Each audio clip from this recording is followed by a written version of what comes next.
And welcome, ladies and gentlemen, to the opening round of the second season of the Snowstorm Open Wheel Racing Series presented by Full Send Racing Network. We are back. What a year it's been since I last broadcast this series. I've come a long way, I like to think, as a broadcaster, so I hope you guys are going to see some fun stuff this season you've never seen before. But in terms of the driving product, the drivers in the series, and the kind of season I'm expecting this year as we head into 2022 for the Snowstorm Series, what a year it's going to be. I can't wait. I think you guys are in for an absolute treat. And for those of you that may have never seen this series before, that only know me as a broadcaster, maybe from my work in the Bandit Racing League this past year throughout 2021, welcome to a new series and a new experience. And unlike the Bandit League, which I was lucky enough to inherit broadcasting duties of, but was not, did not play a part in the founding of, well, this is kind of a pet project of mine. This is something that I started as a follow-up to my original Carts to Computers racing series a couple seasons back. And, well, since then it has come a very, very long way, I like to think, has this series. But now we are ready to go. We are ready for the new season. And you may notice some different things. First of all, hi, everybody. I'm your host and broadcaster, Mr. Marshall Crocker Jr. I do not yet have a little graphic below me that says that, but as I did in my old series. But we are back, ladies and gentlemen. We're trying to get the timing tower up here, and first of all, just a heads up to those of you that may be unfamiliar with the series. Get ready. We may have the occasional technical difficulty, but as always, I like to try to fix them and get stuff polished up sooner rather than later. So here is the issue. Know what we're doing? There we go. There's your timing tower on the left-hand side there, just so you can see the live status as we come towards the end of practice pre-race before the first round of our season here at Imola. We'll do a rundown of the drivers. We'll do a rundown of all the details in just a moment, but I'm back. It feels good to be back here. You may notice the background in my back in my lovely dorm room here in Toronto, Ontario. We'll have a proper setup next week. We're getting the green screen, but that's coming up next week, so I'll have that set up by the time we come back next week for our first oval race at Phoenix. But welcome, everybody. Thank you for joining us for what I know is going to be one of the most enjoyable experiences I've ever had as a broadcaster, because the driver lineup we're going to see this season, I assure you, is incredible. There is just such a sheer amount of talent that I don't think I've ever had in one season or seen in one place in a road course series I've ever been a part of. It's going to be a great year. There are a lot of talented drivers in the field this season. Now, let's do a little bit of an intro right now before we run you through the rest of the series as qualifying does begin. And if you aren't familiar with the series, if this is your first time here, well, we do qualifying in kind of a different manner to any other series you might have seen. So if you come from the Bandit Racing League, the NASCAR series I played a part in this year, well, over in that series, we didn't do qualifying in this manner. Everybody qualified on their own and just did their own solo times. And Andrew Bedrosian, who we're on board with here, a runner-up in the last season of the Snowstorm Open Wheel Racing Series, which I'm sure I'll reference throughout the broadcast quite a bit. But he's having some internet difficulties tonight, so we'll jump away from him for a moment. We're going to go here to Justin Lewick, who's just kind of swerving the tires there in that all-white Red Bull entry that he's driving. I believe he is the number... He's changed numbers this year. I believe he's the 55 car now. So, well, welcome back to Justin. Riding right behind, I gotta get used to these cars. That might be Brett Guzek, a holdover from my other series. He's the defending champion in the Bandit Racing League, and for those of you that may not be familiar with that series, it was a NASCAR stock car series I've been a part of for the last 2 seasons as a commentator, and only this most recent season as a broadcaster, and that's been broadcasted on the Full Send Racing Network channel. So if you're familiar with that, well, welcome back, and you guys are in for quite a show tonight. Justin pulling to the side to get ready for his first qualifying attempt, and so here at Imola, the Autodromo Enzo De Ferrari, and there's a word in there somewhere, so I'm sure I butchered that, but yes, the track better known as Imola is an iconic F1 venue, is one of the many popular Italian Formula circuits, as we see Andrew Bedrosian, again, having some internet difficulties, so we will temporarily keep with him. First lap of the race, actually, or first lap of qualifying, I should say, goes to Tim Salvatore, whose pit box must have been far back enough that his lap time did register there, so there we go, the maroon and white entry of Tim Salvatore, a guy who found a lot of success in the previous season of this very series, in the first round of the Snowstorm Open Wheel Racing Series, or in its first iteration. He was quite talented there. Never quite managed to pick up a win, if memory serves. It's been a long time, but we'll see if he can change that this season. And you may notice right off the bat, as we see guys like Christopher Mitchell go to the second spot on the board, Nick Nickerson, another Bandit Racing League former champion, who again had a late pit box, so these times will not be all that competitive in the grand scheme of things because nobody has had a full flying lap as of yet. But Nick is a guy you'll recognize from the Bandit League as well. And Christopher Mitchell, a new rookie to the series, has gone off track, unfortunately, I believe off the exit of turn number 3. But there are a lot of talented guys that have joined this series. And as you may see in just a moment, the lineup tonight is looking not only stacked, but looking quite numerous. So here is Andrew Bedrosian we're on board with right now, having some difficulties again as we see with his internet, but hopefully he can at least stay on track and not interact too much directly with cars around him, because that can definitely throw a wrench in your plans if you have a driver blinking in and out in your vicinity. So hopefully Andrew can get that figured out. But David Paxa goes to second on the board for the time being. And you may notice differently as compared to last season, as we see Andrew come out of the final corner, again having some issues. So we'll jump off to somebody else momentarily. Just got to see his lap time, because knowing him in qualifying last season, this could be the pole time tonight. First attempt of the qualifying session. Should be in the 131s, 132s. It is a 131.704. Tim Salvatore is going to run a lap as well. He should jump considerably up the timing board. He goes a 132.2, but it looks like that will not be good enough. Yeah, half a second down still on Andrew, so some time to make up, but a competitive lap time early here for Tim Salvatore. We've got David Lakey, another driver from the Bandit Series, is made the jump and is going to run a season here with us throughout the winter. He just finished up a lap time, did not count though. Looks like he took an incident point at some point on that lap, which meant that he went off track, and thus his lap time was invalidated. Rich Foligno as well just came across the line, but it looks like his time will be deleted. Marshall Crocker is finishing up. Marshall Crocker Sr., I should clarify, for those of you that may have never seen this series, Marshall Crocker Sr. is my father, who has quite a background in karting of his own, a many time champion.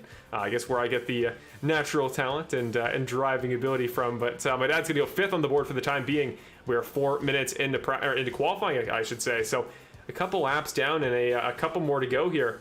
Hopefully you guys are ready for a long season of some great qualifying battles. We've seen plenty in the past. As we see David Paxa somewhere on track is going to finish up his lap as he comes across right now.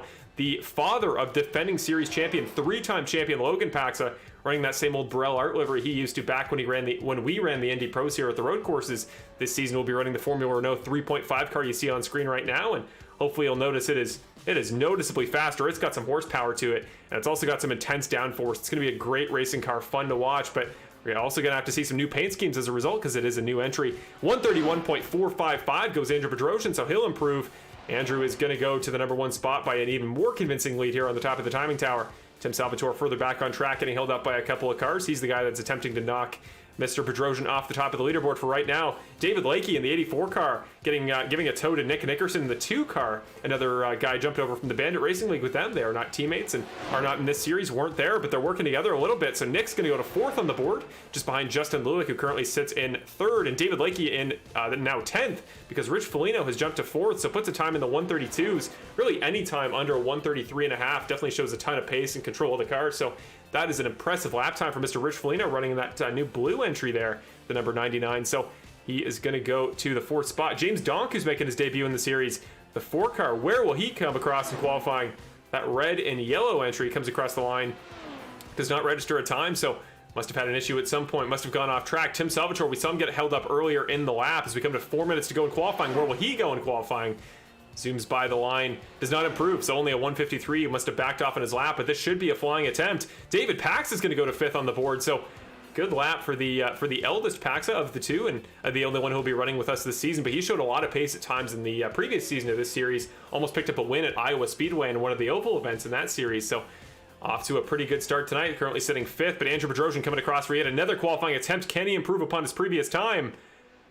130 flat point 966. Great time there for Andrew. So he is really pushing that bar further and further. Nick Nickerson, who almost took the win in our first practice race of the week. Him and Andrew had a spirited battle. I know he's going to be a guy that's very consistent. Nick does not tend to make mistakes if you know him from the Bandit Racing League side of things. So we will see if that carries over tonight into the race. But for now in qualifying, still off the pace, but that should be a good enough time to bump him up a few spots. Waiting momentarily, must have had an off-track incident because he was in about the 132s. Was unfortunately unable to move up too much further, so for the time being he's going to stay where he was. Nick stays in 7th. Look at what it was further up though. Michael Nickel making his debut in the series. The Hamilton, Ontario native, and I believe the 23 car is going to go up to the 2nd spot. What a lap time. The second guy in the 131s. Great start for the new rookie to the series. We're going to hear his name quite a bit this season if I had to guess. I think another one of the younger drivers in the series as far as I'm aware. A guy with a lot of background in sim racing, and definitely somebody I think we should keep an eye on. So Michael Nickel, the new driver to the series, going to go up to 2nd. David Paxa just finishing up a lap time now. Can he improve from that great 6th place performance from just a lap ago? With the way these cars work and the tires work, you should be able to run competitive pole times all throughout the course of the qualifying session, not just your first lap. So Tim Salvatore is coming up soon. He's just about to cross the line momentarily. Here he comes underneath the scoring tower.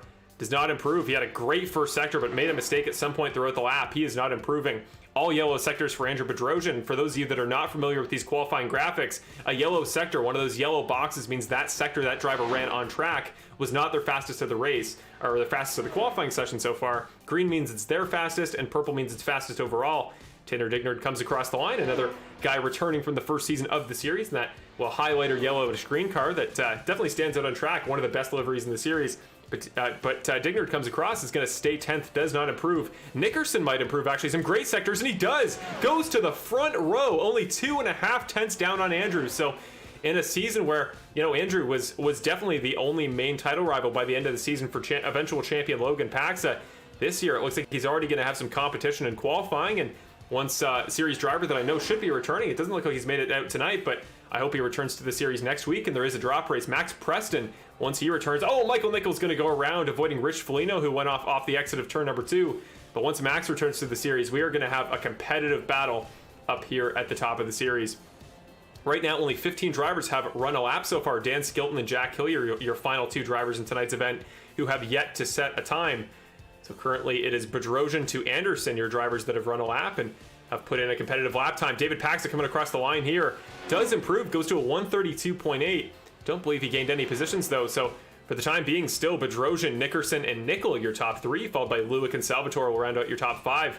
Rich Foligno in 6th. Andrew Bedrosian ran a personal best sector in sector 4. He's coming across the line. Can he push that pole time even further? Don't believe he will. Let's see what lap time this will register. No, not quicker. So 30 seconds to go. Nick has one more try. And remember in this series that when you start a lap time, as long as you start it before the caution clock or the qualifying clock hits 12, as Nick goes off track, the final turn, trying to get every second he can out of the car, plows into the entry barrier to the entry on pit road. So he will jump back to the pits. A spirited effort there, trying to get every last tenth out of the car he possibly could. As we see David Lakey coming up to the line now. Can he improve his lap time from 13th on the board? Actually, I believe he should. That should be a good enough time to get a couple spots. Perhaps no, 134.4 is going to stay 13th.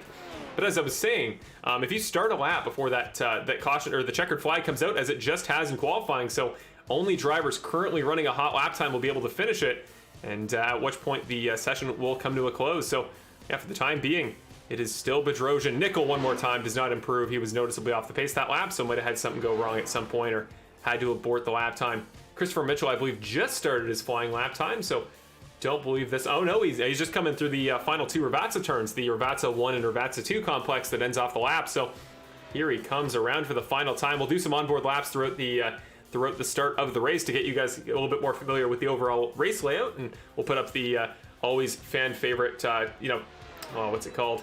The track map throughout the race. So you guys will see that momentarily.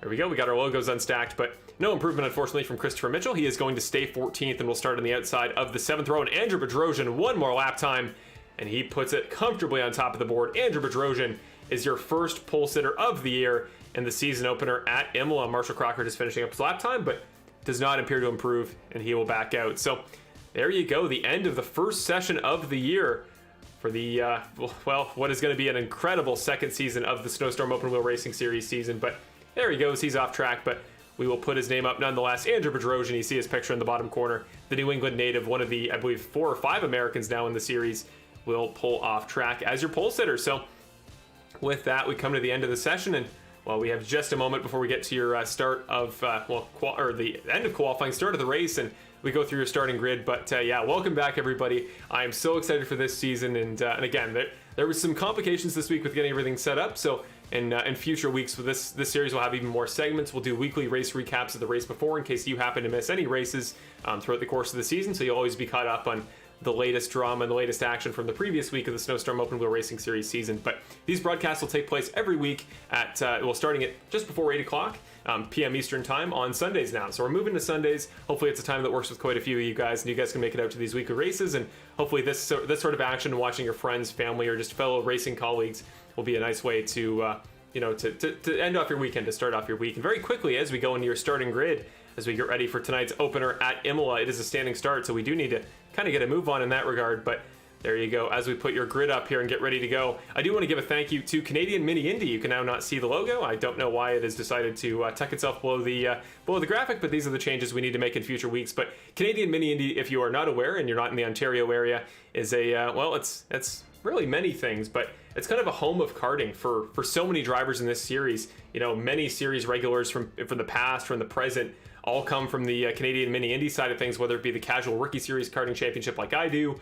or the more professional, higher, two-stroke karting side of things in the more professional manner. But point is, if you were in the Ontario area, if you're from Hamilton, Ontario, where some drivers in this series are, and where Canadian Mini Indy is hosted, you will no doubt be familiar, and I hope you are. But if not, well, get used to that. But holy cow, everybody was on the grid quick, so we are going green flag here for the opening round of the Snowstorm Open Wheel Racing Series second season here at Imola. First turn, somebody goes off. Nick Nickerson went wide. Andrew Bedrosian beat Nickel down to the first corner. So Bedrosian, Nickel, Salvatore, your top three coming out of the first couple of turns, and we are off. I thought we were going to have a whole lot more time there on the race start than we did, but Andrew Bedrosian, you're seeing those internet issues, but it's not affecting his pace too much because off the bat, he is pulling away from Michael Nickel here in second. Looking back further in the field, Christopher Mitchell's battling it out with Brett Guzik. They're side by side, 6th and 7th. Mitchell is up 8 spots from the start of the event. He started 14th. He is already up to 6th. Further back, you see Nick Nickerson here in the number 2 car. Remember, he started on the outside of the front row, that like highlighter yellow and green car you're seeing on your screen now. He gets the move done on Marshall Crocker Sr., I believe, but has some issues significantly. A couple guys going off track, but as of right now, we do remain okay. Looking around, Christopher Mitchell has gone around, so the 94 car, that Renault Retro 2008 entry, trying to get around, puts it in the outside of the wall, and I think that's turn number 6. He has gone around, so Christopher Mitchell trying to get back up to speed is going to need to recover, but as we come towards the end of the first lap, Bedrosian already almost won the lap in one circuit of this Imola circuit, I should say. He has almost finished up his first lap. Michael Nickel still not too far behind, about a full second. Tim Salvatore 2.5 down. Rich Foligno. So guys starting to balance out a little bit. But right now, Woody Mahan and Trevor Anderson are fairly in the thick of it, as well as Brett Guzik. Woody Mahan on the very first lap going to come down pit road. Would have sustained a little bit of damage there from some incidents on that first lap. So he comes down pit road. That'll give Crocker and Lakey the position. Then it's Digner and Lewick just finishing up this lap. May have backed off, or Lewick must have had an incident because that Red Bull number 55 car started in the 4th spot, is already down to 11th. It's going to go around the outside here, trying to make the move on Tanner Digner. He's having internet issues as well, but gets the move done, puts the DRS on. We do have DRS in this car, and I'd imagine he would have just activated it, so he'll get the move done. But now it's Crocker and Lakey, the closest battle on track, and well, Crocker is comfortably winning that battle for the time being, so my dad is currently sitting in 7th, up 1 spot from where he started at the beginning of the race, and we will just show you your position gain for each driver here on that very first lap. So in the case of, well, guys like David Lakey, like Trevor Anderson, like Jack Hillier, who've all moved up 5 spots, pretty productive first lap for them, whereas Justin Lewick has been having some issues there in that Red Bull number 55. Well, he is going to want to savor the rest of the 33 laps in tonight's event. Just very quickly, we're going to turn the timing of this race off. This is a lap time race, so no need for that, but yeah, comfortable start for Andrew Bedrosian right now. I'm impressed so far, actually, how well Michael Nickel kept up with him off the start. Nick Nickerson, I believe, may have come down pit road as he is currently now a full lap down here. Something going wrong for that number 2. Just he didn't get a good start. You saw he went wide there in that very first lap, but now he is considered a full lap back under timing, and I'm not sure why that would have been. We only just finished 1 lap of the race, so we shouldn't be a lap down by now, but whatever it is, Andrew Bedrosian going to come across for the second time this race, and you see Michael Nickel again, that 23 car, making his debut tonight. Hamilton native, familiar to the karting side of racing. I think he's another one of those guys that we may have recruited through the Canadian Mini Indy postings they were making through this last couple of weeks and this last month. So great to see he's off to a flying start this season. He currently leads Tim Salvatore with Rich Foligno not too far behind him. Let's go on board with the number that is the 99 of Rich Foligno. Let's go on board with that number 99 car. We got a proper camera for you. There you go. So you're going to see what you see from a driver's perspective here in this car, and well, it's a tough one to drive. Definitely the throttle control, one of the toughest elements for sure of racing as a whole in Formula open wheel racing, but certainly in this car you got to be patient. And right now he's slowly tracking down Tim Salvatore, and Rich, despite having a couple of podiums in the previous iterations of my series, the Snowstorm series and my former Karts to Computers racing series, has never come away with a win, and he's always had some mobility at the ovals. So in a season that is going to be filled with 6 oval races, we have yet to show you the season schedule, but we will hopefully in just a moment. It's just been a very very frazzled start to the broadcast so far tonight, but we will try to fix that for the rest of the race. So now Nick Nickerson's timing has been figured out. He is on the lead lap, but he just got passed by Justin Lewick. Don't know if he was forced off or what, or just had some issues, but whatever it was, he's going to lose 2 spots, 1 to Lewick and 1 to Tanner Dignard, who moves up a spot. So there you go, your top 10 now capped off by Nick Nickerson. Then it's Marshall Crocker Sr.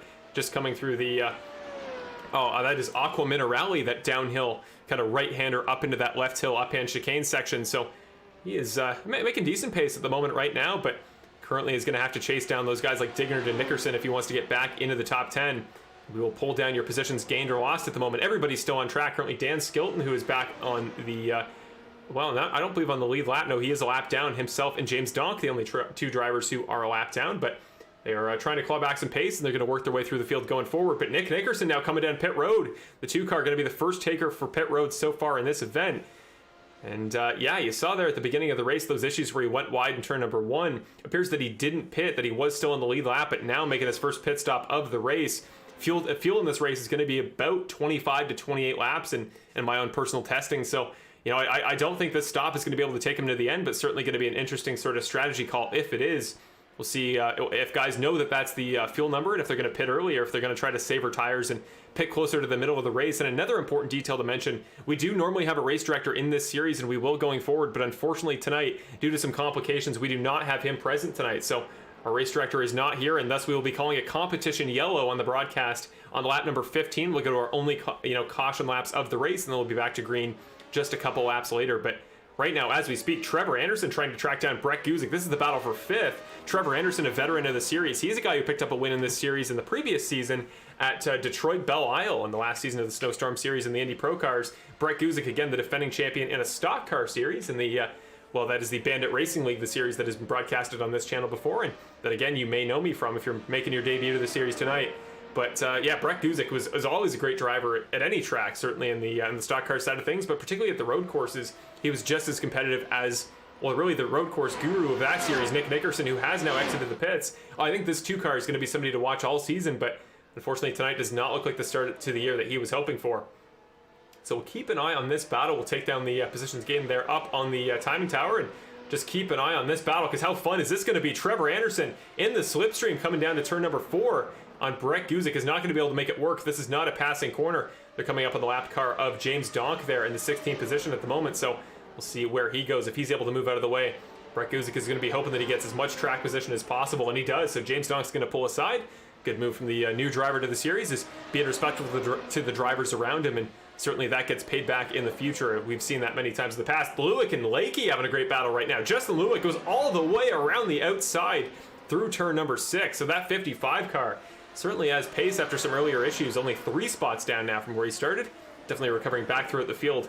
In terms of fastest lap, which we'll put up in just a moment, I'd imagine he'd be quite a ways towards the top of that leaderboard. But further back, Nickerson just made a pass on Jack Hillier, who appears to have gone off in turn number 3. So Jack Hillier getting back on the track, a former commentator, a guy who's commentated this series in the past, and there will definitely be some opportunities again for him to do so this season. So you might see this guy in the broadcast booth rather than on track, well, sooner rather than later, at least sometime in the near future. But Jack Hillier here now going to try to recover and make up some spots throughout the course of the event. You know, any points you can take in the season opener are going to be huge in building some momentum for the rest of the season going forward. But at the same time, it's only one race, and always potential for you to gain some spots back in the future coming weeks and really make a run at the championship. And with, again, series defending champion Logan Paxton not running in the Snowstorm series this season, there's definitely room there for a new name in the series to come take over and make his presence known as the new defending champion of the Snowstorm series. But at the moment, we're looking on track for a couple battles here. Trevor Anderson still, as of yet, has not been able to get by Brett Guzik, who's actually got about,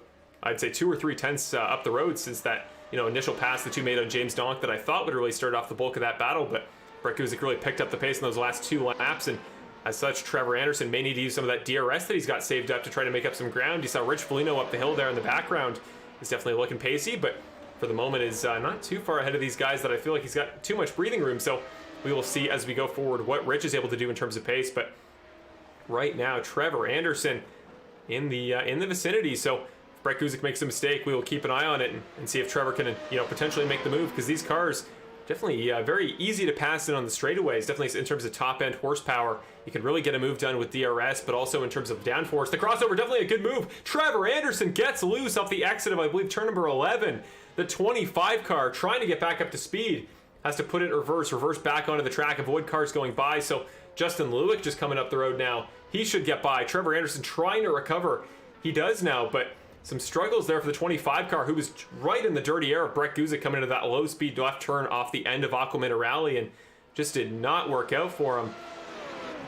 He's just trying to stay as close as he could, and the cost of that is downforce, as it always is in these series. You know, once you're that close to another car, it takes all the downforce off the car, and you know, essentially puts you on ice skates in certain corners that are a lot more, you know, steering dependent, such as a low-speed corner after a hard braking zone. So yeah, tough news for Trevor Anderson. Stays 9th, and again, it's a long race. Didn't appear to take damage, so he can certainly get back into the equation later in the event. But for right now, again, another driver appears to be behind the 8 ball, only on lap 7. So we're now 20% of the way through the race. Remember, competition yellow coming on lap number 15, at which point we will be green to the end. So Trevor Anderson trying to make up a little bit of ground on now Tanner Digner. This will be a fun battle. It feels like Trevor's constantly been involved in something from the start of this race.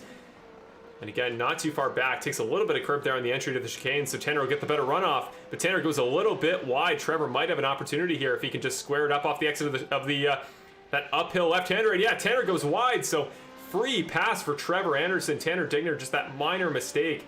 Went a little bit too wide, and it'll come back to bite him. Tanner Digner now down to 9th, but still up 3 spots from the start of the race, where he started 12th. Marshall Crocker Sr. as well up into the top 10 due to the issues a couple of drivers have had, most namely Nick Nickerson there. So he is getting some spots at the moment, currently up in 10th position in a field of 17 spots. It's almost halfway, so not a bad way to start the season on points whatsoever.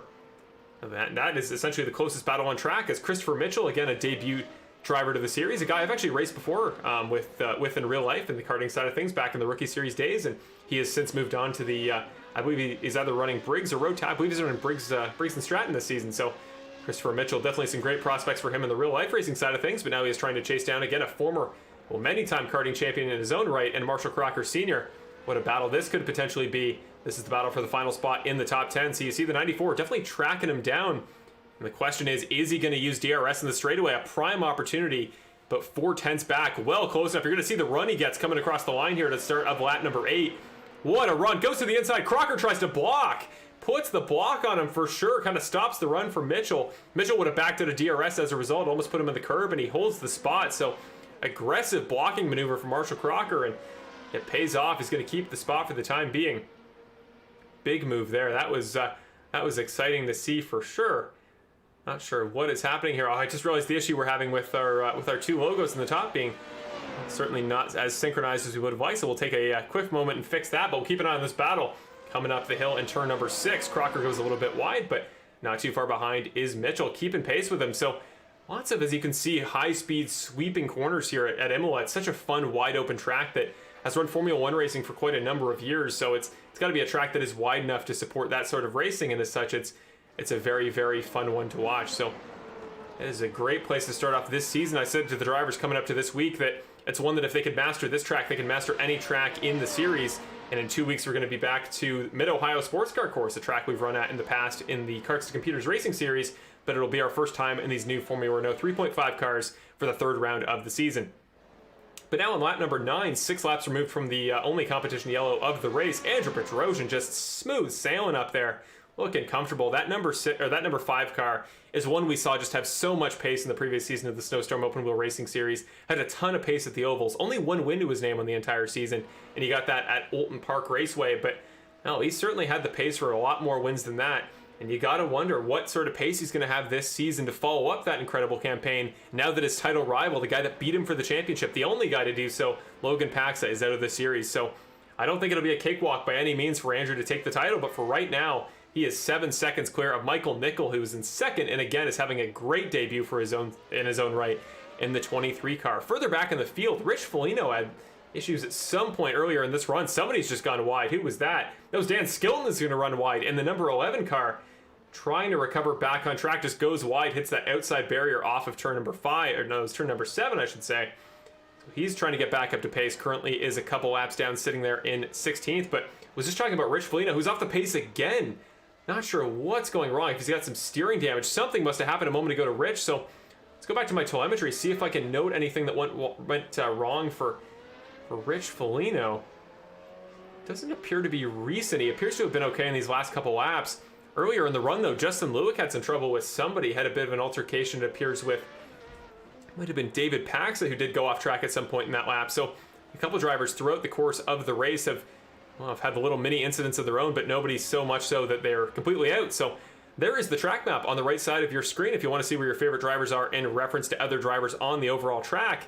The numbering is relevant to their position on the timing tower, so look on the left side, look for your favorite driver, check where they are on the timing tower, and then you'll see their matching car color and number on the driver position tracker on the right side. So there we go. David Paxa again he's having pace. You know, if you look at his individual lap times, and I should say, let's go to your as Rich Foligno heads into the pits. So officially, Rich Foligno's struggles are worthy of a pit stop, but I don't think it's a bad strategy. You know, pit before the competition yellow, maximize track position when you get back on.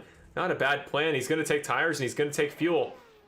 How long is that stop? Going to be about 8 seconds. Going to take a quicker pair, I'd imagine, if he had damage, which I'd imagine he did. He was considerably off the pace, but now exiting back off of pit road, returns to the racetrack. Rich Foligno is set to go for this next run. But as I was just saying, let's go to your fastest lap time of the race for each individual drivers. We've actually had a battle on track that has had a little bit of progression this last lap. Christopher Mitchell making the move on Marshall Crocker Sr. is officially going to move up into the 9th spot. And Nick Nickerson not too far behind, trying to track down Marshall Crocker Sr. and move himself into the top 10 for, I think, the 3rd time this race. Both times he's been knocked out as a result of an incident, including that very first turn of the first lap, where we saw he went wide off the exit as he was passed by both Michael Nickel and Andrew Bedrosian, who he started alongside on the front row. But here we go, on board with Nick Nickerson as he's chasing down Marshall Crocker Sr. Here are these very low speed right and left-hand chicanes. Maximum curb is what you want to take for the runoff, and he did. Good run here for Nick. Can he track down that number? I believe he's the number 15 car this season. Gonna back out of the move. There was almost an opening there, but it would have shot pretty comfortably heading into Ravazza. Can he try the over-under here? Crocker gonna go wide. Crocker goes around Marshall Crocker Sr. in an attempt to make up any ground possible to try to defend from the number 2 car. Has gone around on the exit of Ravazza. Noticeable damage to the front right side of that wing, but actually not bad enough that I think he'll have significant time loss. So interesting to see if he comes down pit road this time. Doesn't decide to. He's gonna stay out, so he will drop back to 11th, just ahead of Rich Foligno, who's only a couple corners back on track. That'll become, I'd imagine, the next battle for position below 10th, but definitely interesting to watch. Here is the battle we want to watch, though. Tanner Digner and David Lakey now going to duke it out. Tanner gets that spot pretty comfortably for the time being, but I don't know how long that's going to last. David Lakey, much better run off the at the exit of turn number 5. Does the green and black number 84 car have anything for him? Doesn't at that moment, so going to have to reset. Let's keep an eye on this battle as they come through Aqua Minerale here. Who will get the better run off the corner onto that straightaway, which is a passing zone. If somebody wants to use DRS here, if David wants to take the chance, this is the place to do it. Doesn't decide to for the time being, though. Now he might be on the button, making up a considerable amount of time later on the brakes. Into the chicane, no issues, and actually a better runoff, in fact. The trade-off for not taking that curb on the outside of that second kind of chicane left-hander is that, you know, you build up much better speed, you know, a cleaner move back onto the power. So not a bad plan there. We see it again. Nick Nickerson took less curb than Christopher Mitchell, and it pays off. Mitchell runs wide. Nickerson does not. Nick Nickerson clawing himself back, now up to the 9th spot against, again, karting veteran Christopher Mitchell, who now sits in the 10th spot, but still in the top 10 in that 94 Renault entry. So Nickerson up another spot. Mitchell still in the top 10. Crocker's down there in 11th. We are 12 laps into the 35-lap duration of tonight's season opener for the Snowstorm Open Wheel Racing Series 2nd season at Imola. It is great to be back, and well, Michael Nickel's got to be happy with the way his season and his time in the series overall is starting. That number 23 car is looking comfortable up there up front, still an even 7 seconds back of Andrew Bedrosian. Andrew has not given up any time whatsoever to a new face to the series, but well, I've been saying it for a couple laps here. We finally get the time now that all the battles on track have ended. Andrew Bedrosian, I believe, coming down pit road actually as we speak, so still one more storyline we got to go over. That's what I was trying to say. But there are the best times on the top left. Michael Nickel takes over the race lead as he goes by on the left side of your screen. Andrew Bedrosian coming down into his pit box, I should say. There he is. That's a better camera view. Again, having some internet difficulties, but you see him there in the box and getting his pit service done for presumably the final time. You know, you probably wouldn't want to pit another time in that second final stint after the competition yellow, so presumably going to go to the end at the end of the race, 23-lap-old tires. Rich Foligno a moment ago seemed to have gone off track, but he has since recovered, and the 99 car back on the power and back to his regular pace. And, with the competition yellow coming up in just a couple laps, that's going to be a full reset, provided everybody can take a quick repair. And as we see Justin Lewitt come down pit road as well, that's going to completely reset the race order. It'll be a single file restart. And that is, and on such a long front straightaway as at Imola, that is going to have the potential for some great battles right off the start of the new stint. So if your driver or your favorite driver is on the lead lap or even a single lap down, definitely a chance for them to get back in the running. So keep an eye on that as we come to your competition yellow. But Justin Lewitt now getting pit service. Nickerson's coming down pit road. Mitchell's coming down pit road. So everybody deciding to take pit service prior to the yellow. And we'll see if Michael Nickel does the same thing. But he's going to at minimum leave at one lap, which is a bonus point in this series. So Michael Nickel maybe trying to overall maximize what he can do this season in terms of point scoring and does not decide to follow Andrew Bedrosian's strategy. So keep an eye on him as he goes a little bit wide there off the exit of Rivazza 1, but keeps it on track. Will he pit this time?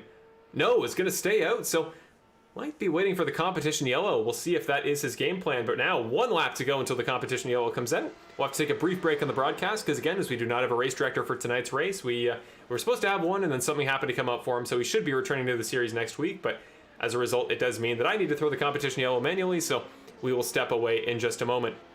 But now the closest on-track battle would become between Andrew Bedrosian and Brett Guzik. Brett has yet to pit, so not exactly a battle for overall track position, or certainly circumstances that'll matter once that yellow comes out, but we'll see if Andrew even tries to bother, as Trevor Anderson is, well back, 14 seconds back of Andrew for 5th, so not going to bother at this current moment, and I think that's a wise plan. Don't see much point in that. But on the top left there, sorry, I haven't talked about it, but it's been up on screen. You see the fastest laps of the race for everybody running so far. So only 2 drivers in the 131s. Those are Nickel and Bedrosian, effectively the top 2 in tonight's race. Then it's Nickerson with a 132.4. Other than that, I think it's just Trevor Anderson who ran a 132.7 and Tim Salvatore with a 123 or 132.3.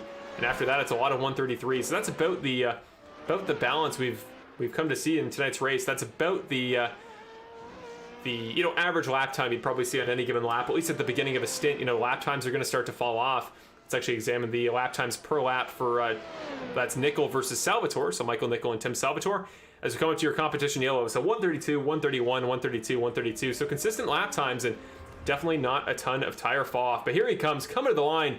Michael Nickel is going to effectively win the first portion of this race. He's dancing around. We will throw your competition yellow.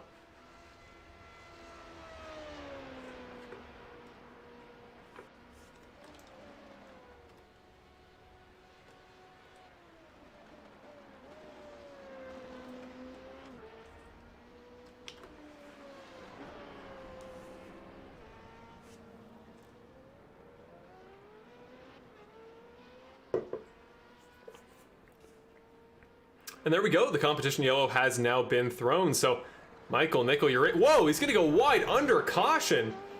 Loses it off the exit of turn number 5. He's pumped, and he's pumped that he's had such a successful race to this point so far that he will be the leader coming into the comp yellow, but almost lost it there off the exit of turn number 4. That could have been very detrimental. That would have been a very embarrassing mistake had it happened, but luckily it did not. So now the rest of the cars on the lead lap will cycle around the pace car.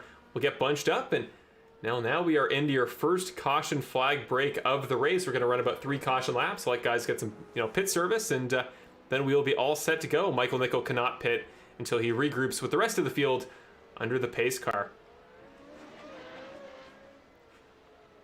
There we go. We will pull your track map down now that we're at the end of this stint, and there we go. So an exciting first portion of the race so far here on the Full Send Racing Network coverage of the Snowstorm Open Wheel Racing Series. Again, presented in part by Canadian Mini Indy. And I should also explain these other 2 sponsors while we have a moment. While we see Michael Nickel just finishing up the first of his pace laps as he goes to regroup behind the pace car. Only feels right to give him some airtime because he did have a very good start to that first stint, especially for a new driver to the series. But I also want to talk about Evan Wall Media, you see below me here on the screen. I want to thank Evan Wall for everything he does for me. As those of you from the Bandit Racing League may be familiar with him, he is the guy that broadcasted the Bandit Racing League, which is again not an open wheel. It's a stock car NASCAR series that debuted, I think, a number of years ago. It was season 9 that we just most recently broadcast, or we did on this channel. He broadcasted it before I did, but he has done a ton of graphic work for me in the past. He's been my co-commentator in my time broadcasting the Bandit Racing League, and he will be doing all the graphics for this season of the Snowstorm Open Wheel Racing Series. So each week we're going to try to add new stuff, try to get new stuff on screen, maybe polish this stuff up a little bit because there's a lot more room on this side of the screen than I thought there was going to be, but we will get that all figured out, but I want to give a shout out to him. evanwallmedia.com. Any of his stuff is, his portfolio or some of his services. He does custom iRacing paints, custom numbers. If you're a driver in the series watching this back, you're interested in having a paint scheme for your Formula Renault car, I'm sure that he's got some experience there in the open wheel side of things in terms of paint design. You can go check him out. But his website, evanwallmedia.com, is in the middle of his logo, but it's also linked in the description down below. So the description is where you're going to go check out anything each week if there's a link we want to show. And once I get a proper link for CanadianMiniIndy.com, well, that'll go there as well. And I'll do little tidbits before the race, little updates, and little storylines for each individual week. So check the description before the race, see if anything's different. Also the music credits, if you're curious what sort of music we got going on the broadcast, that's where you would check. So there you go. So thank you to evanwallmedia.com, and thank you to Evan Wall for getting all these graphics finished up before tonight's race and ready to go. And again, we'll be adding new stuff in the coming weeks, so stay tuned for that. But overall, finally get a chance to check the chat. It has been an action-packed race from start to finish. So glad to have everybody joining us tonight. Thank you to everybody, whether it's a returning member of the audience from the previous series, the Snowstorm series. Maybe you've been with us for a long time, and maybe you're excited to see how this season goes compared to a full year ago. Maybe you're new to the series from the Bandit Racing League. Maybe you're familiar with the channel. You were already subscribed and you're checking this out tonight. Hopefully you're going to enjoy this new series. And at the conclusion of this season, we will be back to the Bandit Racing League on this channel for the next year. So stay tuned for the Bandit Racing League stay tuned for the Full Send Racing Network for quite a long time. But other than that, the final kind of option is if you're completely new to the broadcasts at all, maybe you're a new driver's friend or family member, you're just somebody that's never gotten an invite to the series before. If you're not sure what we do around here, every week we run these races, bring people together from both America and of course Canada, where I'm from and where many drivers in the series are from a karting background, again through Canadian Mini Indy. It's great to bring everybody together. It's great to bring that community together, and I'm really hoping to get involved with this chat more this season because you guys are what makes this series, possible, what makes it fun. I know it means the world to the drivers to have everybody watching at home, so I really appreciate that you guys have returned, and we'll try to polish things up each week, make it bigger and better, and we'll have some co-commentators throughout the series as well. Tonight I'm solo, but that will not be the case for the foreseeable future. So as you see on the corner of your screen, we are heading down pit road. A number of drivers now making their pit stops, and likely the final ones of the race under the yellow flag. Not a bad time to do so if you ask me. So Michael Nickel coming down pit road, Tim Salvatore as well. Andrew Bedrosian stays out. Remember, he pitted on lap number 13, so Bedrosian stays out. Nichols in the pits, Salvatore's in the pits, Guzik, Anderson, Lulick will stay. No, he's gone into the pits as well. Sorry, that was Trevor Anderson we went to. Justin Lulick did stay out, and then it's Nick Nickerson there in the 9 car, pitted most recently on lap number 12, actually the same time Bedrosian and Lulick did, so might not be a bad strategy call. Nick Nickerson could factor back into this race on the restart. We'll see what kind of pace he's got going forward. Michael Nickel as well is just leaving the pit, so he'll jump back to 4th effectively under the current race order. The drivers who are lapped down will be sent to the back of the field or given a wave around if they are behind the pace car but ahead of race leader Andrew Bedrosian, so we will see who gets a wave around and who does not. But regardless, everybody will be bunched up and all your leaders should be at the front of the pace car line when we go back to green. So it's Nichols, Salvatore, Anderson, Guzik, Lakey, Marshall Crocker Sr., Tanner Dignard, Rich Foligno, David Paxa, and it's Christopher Mitchell there in the background coming up to the pack of cars. Here he is. Then Woody Mahan, Dan Skilton, Jack Hillier, and James Donk will round off your field. So everybody's still remaining in the race. Some drivers having a little bit of trouble. Jack Hillier went off track for just a moment, but recovers and is back on the line. So yeah, a number of new drivers to the series, and let's take a brief moment here. Just going to grab a brief drink of water. So maybe for a moment we're going to go with Andrew Bedrosian's onboard camera. Actually, no, we won't. He's having internet troubles. Well, Nick is bounced back all the way up to the 3rd spot. So let's go on board with Nick Nickerson for just a quick moment. We're going to go to his onboard cockpit cam. We'll just drive a couple corners here at Imola, and you'll kind of get a bit of a rundown, a bit of a better understanding what the drivers see in these Formula Renault 3.5 cars, but also what the layout looks like here at Imola. And then in just a moment, once we have 1 lap to go in the caution before the green flag stint to end off the race, then I will give you a bit of a rundown for each driver, and we'll do a bit of a background profile heading into the green flag restart.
Okay, well, we were about to start off our little driver profile rundown of every driver in the field, do a little bit of a through the field segment with Andrew Bedrosian, but unfortunately, again, he is having some internet connectivity issues, so if he's going to be blinking that much, unfortunately, we won't get a chance to talk about him. But Andrew Bedrosian, again, former runner-up of the series, as actually Justin Lewis having problems too. So, but we'll try to get through it quick. So Andrew Bedrosian, who finished second in the first season of the Snowstorm Open Wheel Racing Series, finished second the championship to Logan Paxa, came within a race, but was unfortunately not able to seal the deal. So Andrew Bedrosian, we know he's the guy coming in with all this pace. He's been involved in the series for now 2 seasons, so a veteran of Series of Mine to be sure, a veteran of open wheel racing, and certainly a guy that's going to have the time each week to put in practice. He puts in the hours, and is a guy that's going to know these tracks like the back of his hand, and he is currently your race leader after the first stint. Michael Nickel led to the end of the stint, but unfortunately did need to pit under that caution for fuel, and as such, Andrew Bedrosian takes over the race lead.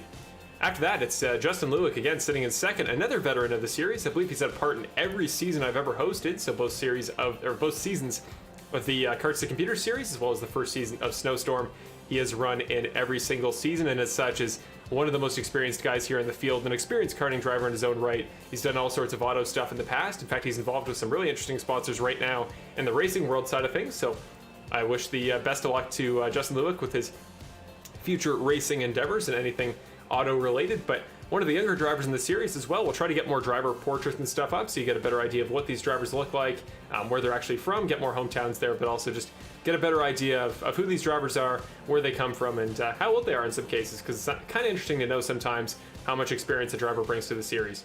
Speaking of experience in racing, Nick Nickerson, one of the most experienced guys in the sim overall. He's been involved in iRacing for many years, mostly in the stock car side of things, but is a guy that, well, when he starts turning right here at these road courses in the stock cars, he was almost untouchable in that old series, one of the best I've ever seen do it in a stock car. And I was curious to see as he came over to the Formula Series whether he'd bring a lot of those traits and characteristics with him, and so far he has. Remember, almost beat Andrew Bedrosian in a practice race earlier this week, and since that early incident on the very first lap, he has recovered and is all the way back up to third as we come to the end of your caution period. Sitting in fourth there, what a debut it's been from Michael Nickel so far. That 23 car has had pace out the wazoo. The Hamilton, Ontario native here. And with the karting background, somebody went around in the background. Who was that? Number of drivers just got involved in a wreck. Somebody's fully around. That red and yellow car, was that James Donk who went around under pacing? Don't know. No cars that are racing for the lead lap seem to be involved. No damage for Lakey, no damage for Marshall Crocker. So no issues. Let's go to the front of the field and see if the pace car is heading off. It is going to leave in just a moment. So quickly, Michael Nickel sitting there in fourth. Hamilton, Ontario native, former karting driver to my knowledge, and an experienced sim racing veteran in his own right. And Tim Salvatore has been involved with my series for 2 seasons. Again, I talked about him earlier, but had a ton of pace, a ton of success in that first season of Snowstorm.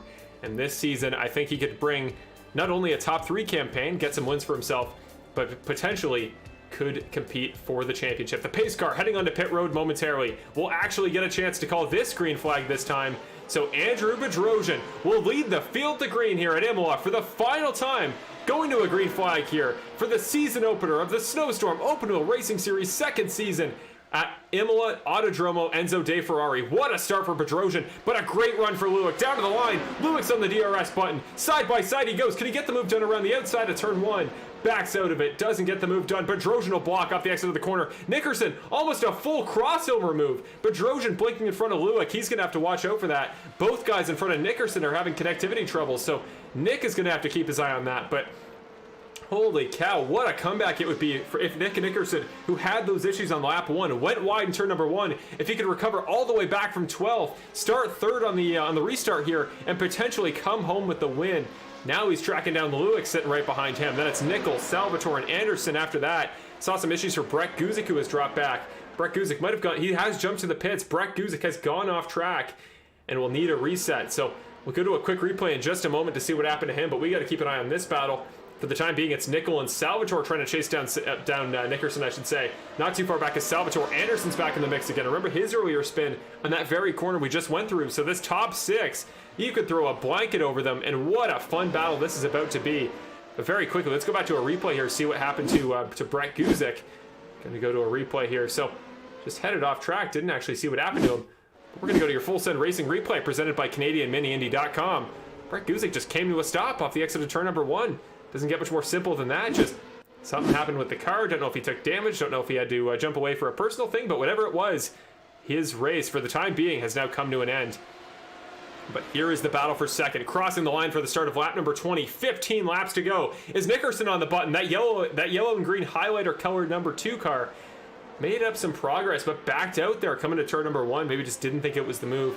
Didn't trust the internet issues we're seeing from Justin Lewick, so isn't going to make the move in that occasion for the time being. But what a battle for the top 3 at the moment. Start off the season with a lot of new talent, and well, it's 2 very familiar faces in the top 2, but then 2 new names in the 3rd and 4th spot. Around the outside goes Nickerson. Beautiful move. Lewick loses it on the inside of the apron.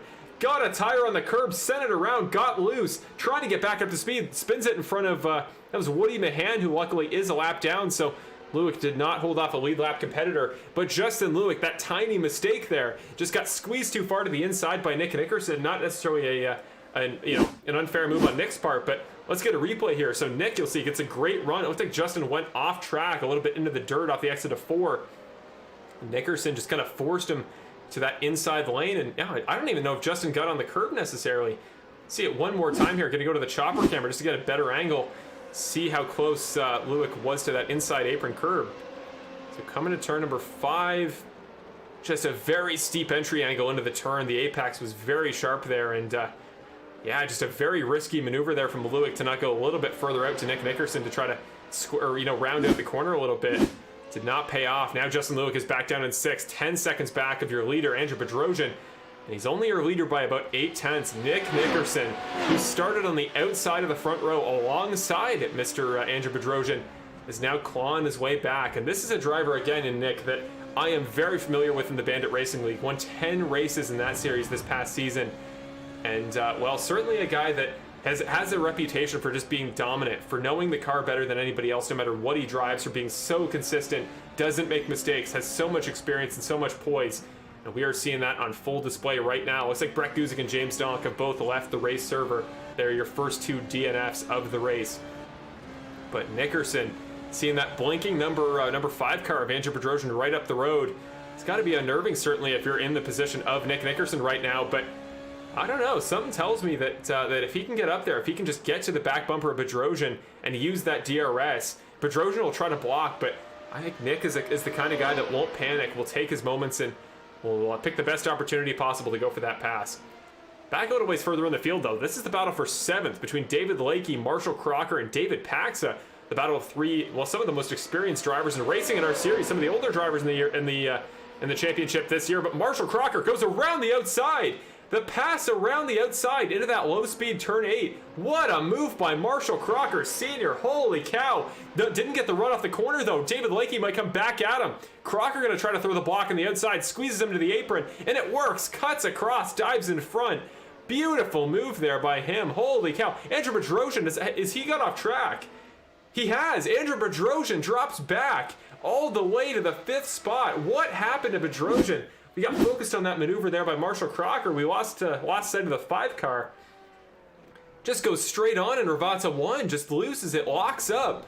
Nickerson goes by, then spins it, and Ravazza 2 tries to get it around, so Nickel gets by. Salvatore gets by, spins it back around, but that goes to show you, ladies and gentlemen, and the Snowstorm Open Wheel Racing Series, mistakes are huge, and they are the number 1 thing you want to avoid. You can be as quick as you want in this series. You can qualify on pole like Bedrosian did, but come race time, you got to limit mistakes. Unfortunately, that was a mistake there from Bedrosian. Again, still having issues for his internet. Hopefully, Justin Lewis will be a little bit more consistent as we watch this battle for 4th. You got to think those tires are not going to be in perfect condition on Bedrosian's car now, having just spun a moment ago.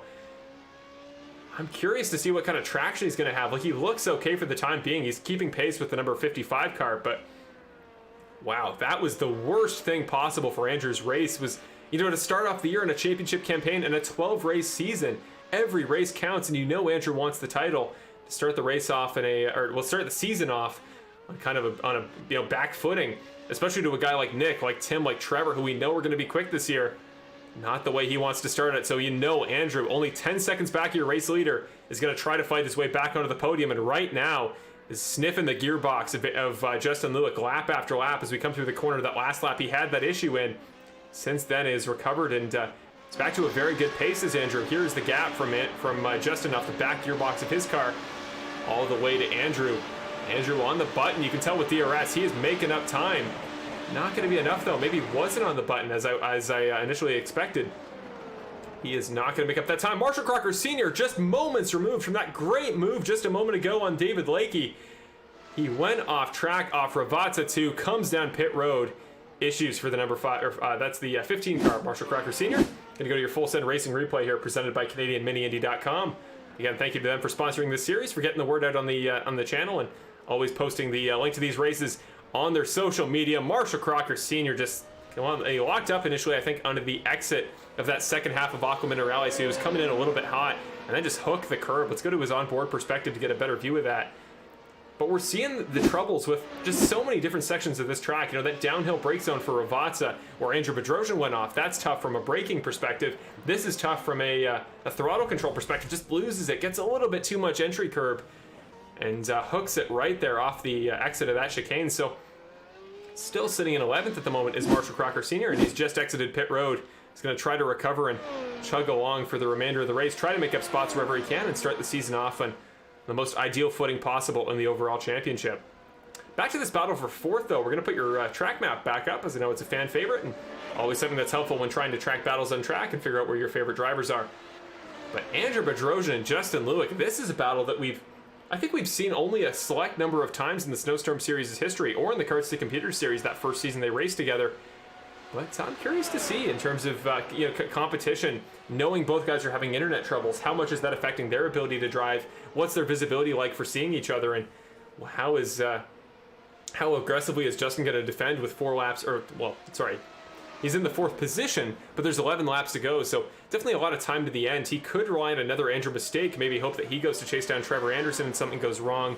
Maybe going to release the beast, because we know from qualifying that Andrew, in terms of flat-out pace, has more top end than I think Justin does in this race so far. But I think seeing the way he's driving right now, maintaining that about a half-second gap from Lewick to Bedrosian, I think Justin might as well just fight his way through it and just kind of focus on his line. Don't get too distracted by the black and kind of cyan teal car behind them, but just do your thing. Try to make up a little bit of time to Trevor Anderson, who is not too far up the road, currently sitting in that final podium spot. So it's a Nickerson, Salvatore, Anderson podium provisionally right now, with coming to 10 laps to go in 2 laps time.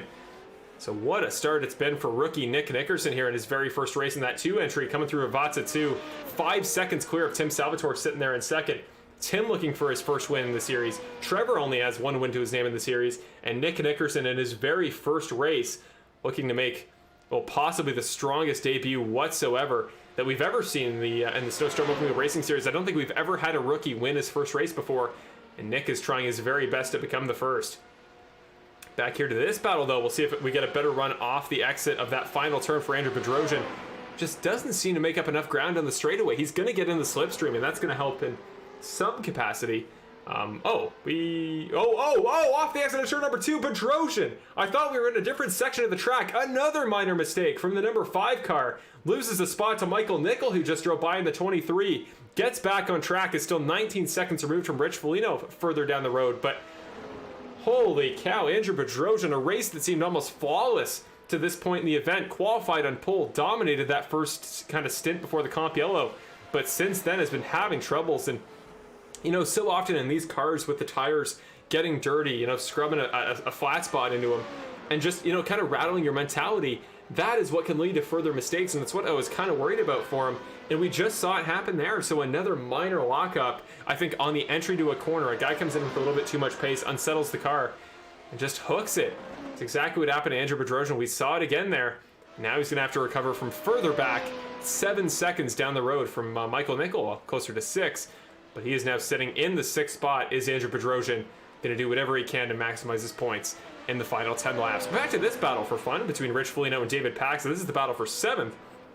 Again, 2 veterans of racing, 2 guys very familiar with the Canadian karting scene. Rich Foligno, you see there in his karting suit on the bottom left-hand side. Rich Foligno going to do whatever he can in his return to the series to, I think, maximize his chances again, not only at a race win, which would be great. He's come so close in the past at multiple ovals, particularly at Worldwide Technology Raceway towards the end of last season of the Snowstorm Series. But again, another guy I think could genuinely compete for a top 3 spot in the championship, maybe even the overall championship, knowing the half and half schedule we've got for road courses and ovals this season. Again, don't know how I haven't shown the schedules to this point in the race. We'll get to that in just a moment, but for the time being, we do have to keep an eye on this battle because David Paxa stalking the number 99 of Rich Foligno. not too far back at the moment. We're going to go on board with him for just a moment, and then we will show you your schedule depending on how this battle turns out. So Paxa there in the 53, kind of losing some time in this lap as you see that last time by to Rich Foligno. I think he was a little bit quicker than the 99 car was, but now in this first sector of this 26th lap, just going a little bit wide in a couple corners, not getting the runoffs that Rich Foligno is. Actually squared it up quite nicely there. Looking at his in-car steering controls, he is doing quite well there, making some nice subtle movements, and good to see David Paxa getting off to a good start this season. Again, a guy that made his debut last year, along with his son Logan Paxa, who's been in the series for a number of years, now becomes the only Paxa in the series, so a little bit less confusion in that regard. But yeah, he's off to a good start this series. Now, I was worried the way he took that inside curb there on the right side that he might loop it the way that Marshall Crocker did a little bit earlier in that same corner, but no, appears to be okay for the time being. So David Paxa will continue on down the road and again try to make up some ground whatsoever to Rich Foligno. He's only about was 4/10 back, dropped back quite a ways there in that last sector. But in just a moment, we're going to have to go to this battle between Trevor Anderson and Justin Lewick. Lewick was, well, not only was a full second faster than Anderson, but just ran his fastest lap of the race. So we'll go to that in just a moment. But here is your schedule I want to draw attention to before we go too much further. So tonight's race at Imola opens off the season. David Paxa coming down pit road as we speak, so we'll go to that in just a moment. Interesting. Don't know if that was for fuel. Maybe he thinks tires are going to be beneficial, or what may have been the issue. Don't think he took damage, so interesting to see him making that call with only 8 laps to go in the race. But there is your schedule. So the white races, to note that it is an oval event. So there are 5 official oval races on the season, plus the All-Star race. And then there are going to be 7 official road courses. So as you can see, 6 of them are already mapped out, including Mid-Ohio in 2 weeks' time. But the final race of the season will be picked by your All-Star race winner. And that'll be either Spa-Francorchamps, Circuit Gilles Villeneuve, or Laguna Seca. So kind of an interesting new kind of twist that we have there, brought back from one of the old seasons of my Cars to Computers series, where we had an all-star race at an oval. It was kind of a fun casual event. Back in those days, I used to run the all-star race, and we did it from like an in-car streaming perspective. But the winner of that all-star race, made up of drivers in this series, will determine the track from those 3 options for our final event of the season. So stay tuned for that. Trevor Anderson, Justin Lewick, side by side. Here's the battle I was just talking about. Lewick around the outside off Ravazza 2. Trevor Anderson under attack for the first time in this stint. And he was a full second slower again than Lewick that last time by. Just that pace for the 25 car dropping off has been such an incredible recovery for him, but a 1:35 lap time, that just will not get it done. Tim Salvatore must have had a little bit of a bobble or a mistake somewhere, running a 1:37.7 that last time by. So if your name is not Nickerson right now and you're in the top 5, you might be having some struggles at the moment. And Justin Lewick moving himself back up into the podium positions there, getting the move done on Trevor Anderson, but Trevor not backing off whatsoever. And remember, there's a lot of long straightaways here at Imola, and we have moved to a car with DRS. So if you are anywhere near somebody on a straightaway, you are by no means safe, unless they've used up all their DRS. But as somebody who's run with Trevor in endurance races before, I know that Trevor is a patient guy. He's going to maximize his well, I was about to say his quick repairs, which he probably will, but he's going to maximize his DRS boosts, and he's going to wait until the absolute best moment possible to use them. And he gets a better run there off of Aquaman Rally, turn number 10.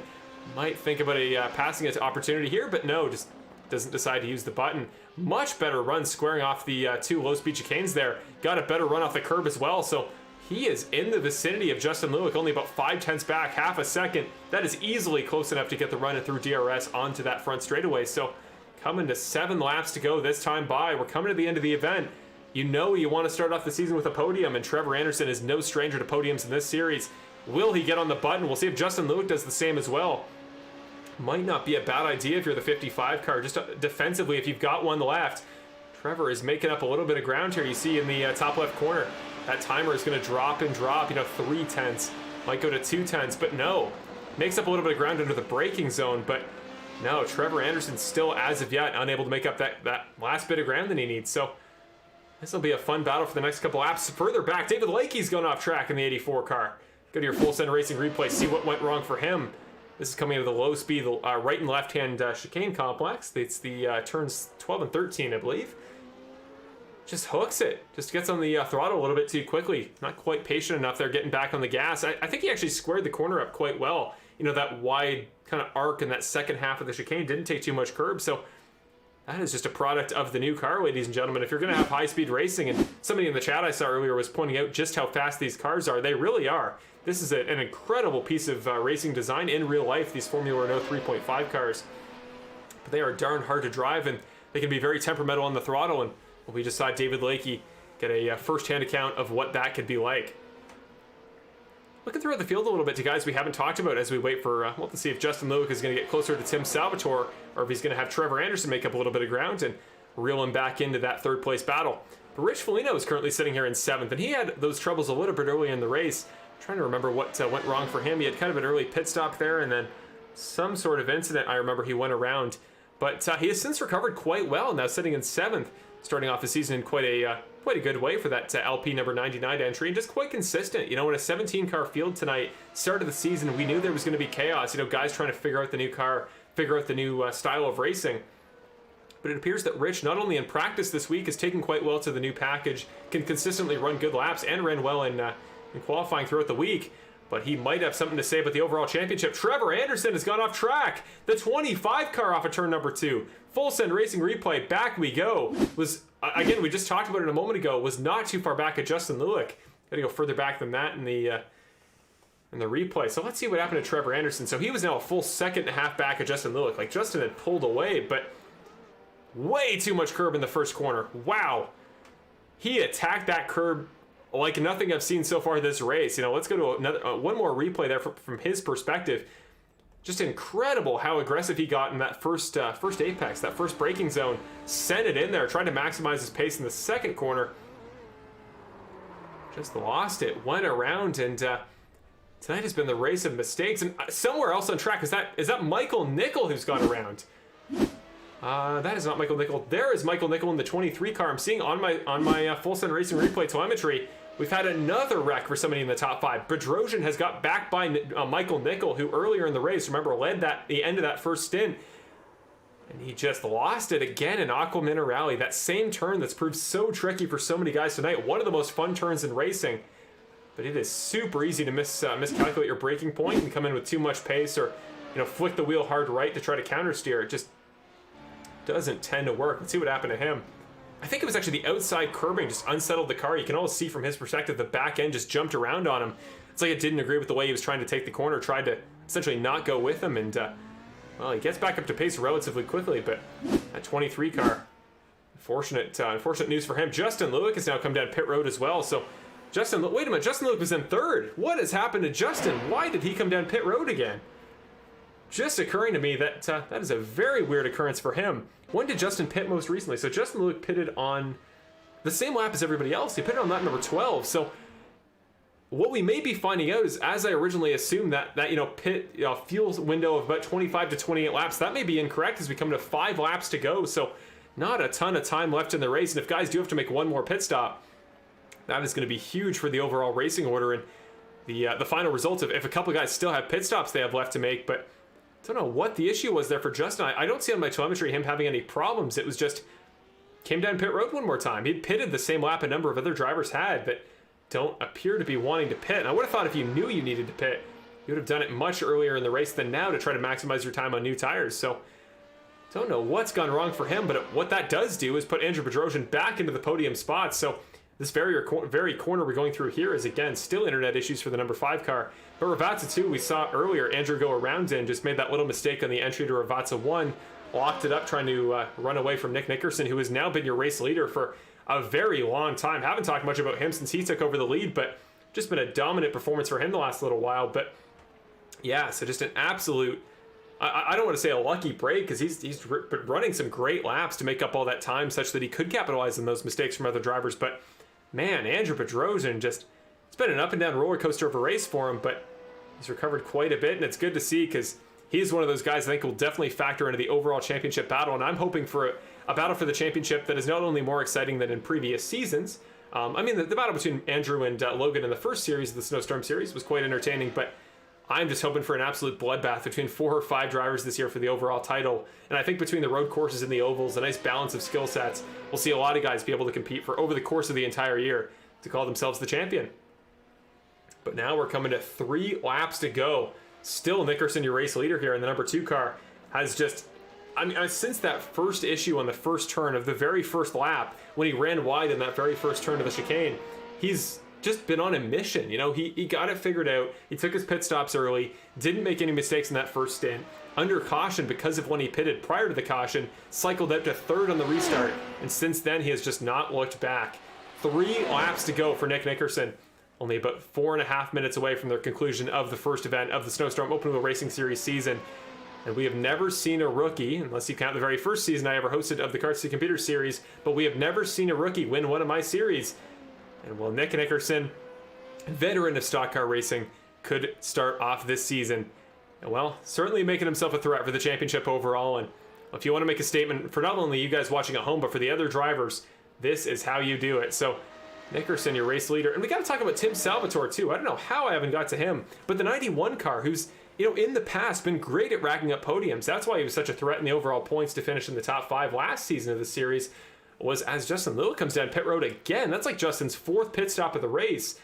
No noticeable damage on that number 55 car. So just very weird event for pit stops in terms of overall strategy. I don't know what we're seeing from some of these guys, you know, tactically, but whatever his issue is, I trust Justin that it's something legitimate, as Christopher Mitchell's going to get that spot, but, you know, back past him, as we see the Renault of the the Renault 2008 livery on the Formula Renault 3.5 of Christopher Mitchell in the 94, moving up into the 7th spot. But as I was just saying for Tim Salvatore, yeah, a guy that is very familiar with the podium spots, is able to just consistently rack up good performances week after week. Not a very incident-prone guy, keeps his nose out of trouble. But tonight we have just seen a different side of him. You know, since those earlier incidents and issues, he's managed to stay out of everything. I haven't really seen Tim involved in much of anything on track so far, and the laps he's running right now, comparable to Nick Nickerson's, is certainly enough to keep him ahead of Andrew for third. So just a quiet night so far for Tim Salvatore, but what a night it's been. Great way to start off the season for him, to start off with a second at a very tricky track here at Imola. I'm sure he's going to be very happy with that heading into next week. But now 2 laps to go. So Nickerson, Salvatore, Bedrosian, Anderson, and Nickel, your top 5. And Anderson and Nickel within 5 seconds of each other could potentially start a new battle if Michael Nickel is able to improve. Was 10 seconds off the pace that last time by, ran a 1:42. So Trevor Anderson back into the 4th spot. Michael Nickel sitting there in 5th, and this should effectively be your top 5, provided we don't see an incident in the final 2 laps. And I think this late in the run, guys are going to kind of lock it down, you know, focus on avoiding track limit penalties. And actually, that would probably be what Justin Lewis, one of his pit stops was for. Potentially as well, who was the other driver we saw come down pit road? That was Michael Nickel, I believe, pitted again. Important to mention here as we come to the final lap, a kind of a rules thing I forgot to mention earlier.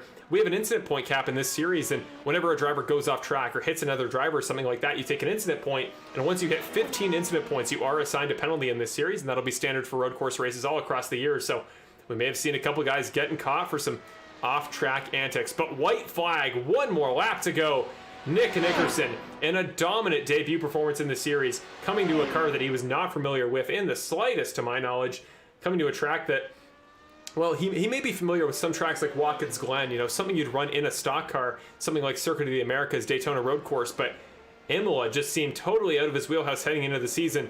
I was curious to see what he'd do tonight in his debut, how he'd roll with the punches, how much time he'd get to practice this week, and just how he would take to the new car. And clearly he has not had any issues in that regard whatsoever, coming off of turn number 5, making up ground on Marshall Crocker, who should finish the race on the lead lap. Marshall Crocker Sr. will finish at the back end of the top 10, provided he doesn't have an issue. But Trevor Anderson further back as well. He is making up a little bit of ground on Bedrosian, but I think it's just too late, you know. I think Trevor had his opportunities, but it was that one mistake early in the race that I think cost him and really cost his race overall. I think if he was a little bit further up on that final restart, might have had a chance to go for the win, but unfortunately tonight we'll have to settle for a very impressive 4th to start off the new season. Michael Nickel will make his debut coming home in the 5th spot, again, provided we don't see an incident. Mitchell and the Lulick relatively close on track. We know Justin Lewis got pace after, I believe, serving a penalty that last time by. But through the final 3 corners, making his debut to the series, again, the first ever rookie winner in his debut race. Nickerson off Rabazza 2. He is gonna do it. It feels like home calling Nick Nickerson a race winner, but as I come from the Bandit Racing League to the Snowstorm Series, Nick Nickerson, another win in a series I host in his debut in the Snowstorm Open Wheel Racing Series season. The 2-car of Nick Nickerson is your race winner, and starts off the season on a high, taking the checkered flag at Imola. What a race, what an event. Salvatore officially home for second. Great run for the number 91 car. Bedrosian claws back from just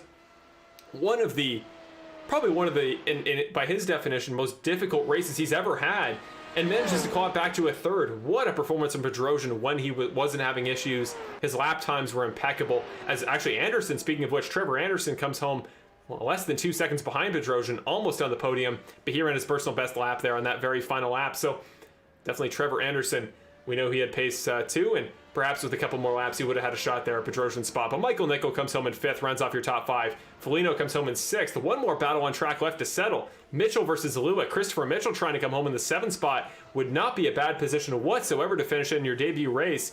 Thought we might see a lockup there the way his wheels were turning, but don't appear to. Luick about 8/10 back. I don't think he's going to get him. So Christopher Mitchell, welcome to the series.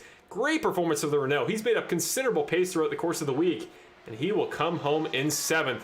Awesome job there from Christopher Mitchell. Justin Luick, who, again, I think without those last 2 pit stops, would have been a podium finisher. I don't think Bedrosian or Anderson would have been able to catch him, so might have just been an off-tracks issue that unfortunately means Justin Luick will come home in only 8th, which, you know, by the pace he had in qualifying, I know by his standards as a driver, might be a little bit disappointed with, but I think you can only be so disappointed with a performance that was all around as successful and proved the pace of a car like Justin Luick's 55 as that one. David Lakey also in his debut will come home in 9th.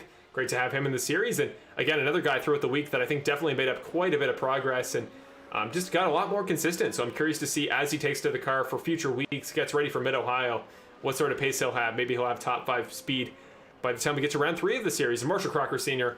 will round off your top 10. We'll do the full race order after we go to your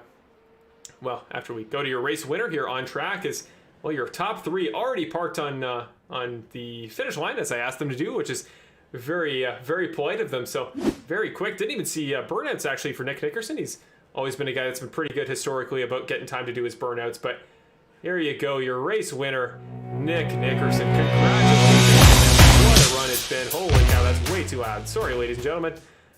Holy cow. Okay, there we go. Got that figured out. But there you go, your race winner here at Imola for the first round of the season. Nick Nickerson put on a dominant performance, started on the outside pole. It seemed like it was going to be like a night that many other drivers had tonight, just issue after issue, but was not in fact the case. And let's get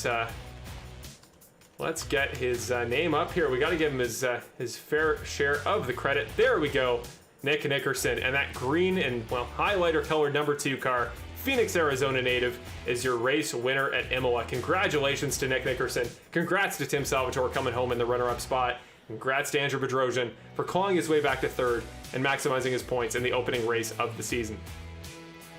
So with that, we are ready for your interviews. And in this series in the past in the Bandit Racing League, we've historically done interviews from 1, 2, 3. We do the winner's interview first, but in this series, we are instead going to go to your 3rd place finisher. Tonight's 3rd place finisher in the event was Andrew Bedrosian, and he certainly had a busy night. So it'll be interesting to get his perspective and hear what happened from his side of things. But let's go to your first interview here in just a moment.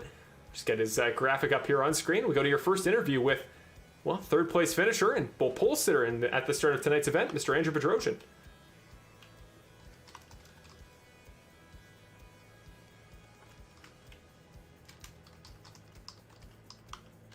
There we go. Graphic is ready. Let's go to Andrew for your first interview of the night with the driver who came home in the 3rd spot.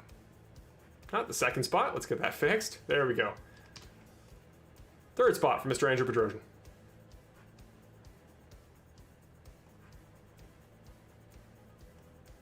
Hey, Andrew, it's Marshall up in the broadcast booth. You got a copy? Yep, I got you. Awesome. Welcome, Andrew. First time in the broadcast booth this season. And you're coming in here after a very chaotic start to the season for you. So first of all, we got to start off. You run the pole time, dominant lap there. Nick came within 3/10 there on his final attempt, but it was very clear right off the start that you had incredible pace tonight. You were going to come into tonight as the favorite, and as the runner-up in the previous season of the Snowstorm series. I think a lot of us could have expected that, but just practicing for the new car in the Formula Renault 3.5, practicing Imola, was this a track you thought was going to suit you? And overall, what do you think was giving you that great pace we saw from you in qualifying? I mean, yeah, I definitely felt like this car and track would suit me very well. Like, I always enjoy road courses, especially with this setup that sets everybody at equal terms. It really brings out and shows who's the best driver because we're all on equal terms. But yeah, I mean, it's an F1 track. I really enjoy most of the F1 tracks, and yeah. Well, we got to get into some of the later events of the race. So after that first stint, you pitted before the competition caution. So Michael led at the end of the stint, but then you took over the lead once we went back to the restart. You were running well for a couple laps, but just that mistake there in Ravazza 1, going wide in the exit of that turn there, locked up a little bit as Nick was chasing you down. Just walk us through what went wrong there. Was it at all related to Nick and his kind of hard charge back through the field? And just what do you think went wrong, and how was it trying to recover from that in the next couple laps with dirty tires? I mean, it was, I expected Nick to be there. That's why, like, during the first stint, I did see that I was almost lapping him, and I knew that he had a pit because I've saw his lap times in practice, and there was no way I was going to be lapping him. So I decided to pit early before the competition caution, and then basically just take over first and see what I could do. I mean, whenever somebody's putting pressure on somebody, it's always going to be tough, whether I'm getting pressure put on me or I'm putting pressure on somebody else. But yeah, I did try to keep my head down. It was very frustrating right when I spun out a couple more times. But yeah, like, I just try to keep my head down. I put qualifying laps down. Yeah. I mean, had a great drive back. I mean, I'm not totally happy where I finished, but I mean, it's definitely better than sixth. So. Yeah, no, absolutely. There's no doubt about that. And clawing back those last couple spots there at the very end, coming home for a podium is super impressive, and I think it's going to be vital in your overall, kind of championship charge there. I don't have any doubt in my mind that that's where your brain is at this season. You were runner-up in that last season with Logan in one of the best title battles I've ever seen here on an iRacing official series. It was so much fun to watch. And now this season, you got to follow it up. And, with Logan out of the equation, you become kind of the top dog by default. I think a lot of people are going to expect you to be the guy with the most all-out pace any given week and the guy to watch. But, what can you do as a driver to kind of get in the mindset of, okay, how do you prepare for the entire championship? You maximize your points, and you think about the championship as one big series of 12 races rather than just race by race, and to go for the title. Just how are you approaching it this season and your quest for your first championship? Yeah, I mean, my mindset definitely has changed from last season. I know last season my mindset was just go for every win I can, and it was set on one race every single time. And the things I took away from last season, especially from Logan's perspective, is he took a long look at the big picture and the whole championship, and I'm gonna try to go over to his kind of methods and just try to stay consistent. I mean, not a lot of people could try to do that kind of drive back I did tonight, and I mean, I'm glad I did. I'm happy I gathered my stuff up and gave myself a good result, but yeah, it's going to be a difficult run now that Nick has taken the lead, but I'm trying to rail him in and see what I can do to fill the gap. Yeah, it's only the first race of the season. You're starting off in, again, a great point spot. You're only going to lose 10 spots out to Nick, taking away the lead with 50 points. As a result of the race win, you're going to come away with 40. So you're still in the equation. It's a long season. I don't mean to make it sound any shorter than it is, but yeah, the question just becomes, coming to next week to an oval here at Phoenix, what are you going to be able to do getting back in the Indy Pro? We know you've got pace in that car, so I have no doubt that you'll play a very strong role in that race, might qualify on pole, might win the race, but regardless, you're going to be fun to watch, and we'll see if we're talking to you next week in the broadcast. But for the time being, Andrew, if you have any shout-outs you want to give to friends and family at home, any sponsors you want to mention, now's your time. You've been in the interview booth before. Yeah, I'd like to thank Stamos Realtors, JP West Photo, the Bedford School, the Kings of Pop Culture, and I'd like to really thank all my friends and family and my girlfriend for watching. It really does mean a lot. So that's awesome. Well, congratulations tonight, Andrew, on what was overall a very, very strong performance that I think proves what sort of season you're going to have, what sort of name you're going to be in this series this season. And I can't wait to see you and Nick duking it out this season, and a couple more guys I think are going to have pace. I know you're going to be in for a great year. I can't wait to watch you, and we'll see you next week, Andrew. Have a great rest of your week, and we'll see you at Phoenix. All right, thank you. Great. There you go. So your first interview of the night with third place finisher, Mr. Andrew Bedrosian. What a run it was for him from start to finish. And, well, gosh, I do genuinely feel bad for the guy, considering those issues he had, trying to get away from Nick and just locking it up in a corner that is so easy to do so in. I was doing it all week through the week in practice, so I know the struggles he was going through in that regard, and it's tough as a driver to have such high expectations for yourself, as I know that Andrew does, and to start it like that isn't fun, but to claw it back for a podium is at least a nice consolation prize. And again, he is going to be, in my opinion, the guy to watch this season for the title. But we got a couple more guys that are proven this season right off the bat that they are going to fight Andrew for everything he's worth. And man, there might be more of a favorite than perhaps Andrew is. But now we go to your second place finisher, and one of those guys that I think genuinely has a shot at a very good season. He has a photo. We'll get it up there for next season. Unfortunately, don't have it at the moment. But your second place finisher. Wow, we are slipping up now, folks. Second place finisher, Mr. Tim Salvatore. Let's get him in the broadcast booth. Hey, Tim, it's Marshall up in the broadcast booth. You got a copy?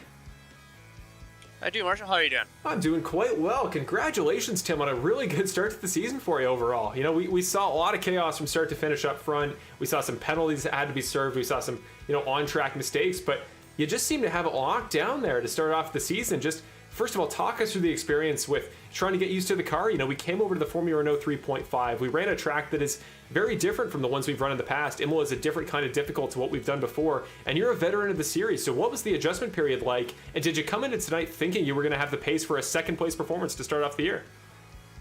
It's certainly a difficult car to drive, and it's a difficult track to drive as well. I can't say Imola is one of my better tracks on the service. So definitely really tough, and I think that showed. It was a sloppy performance for myself from qualifying all the way through to the end of the race.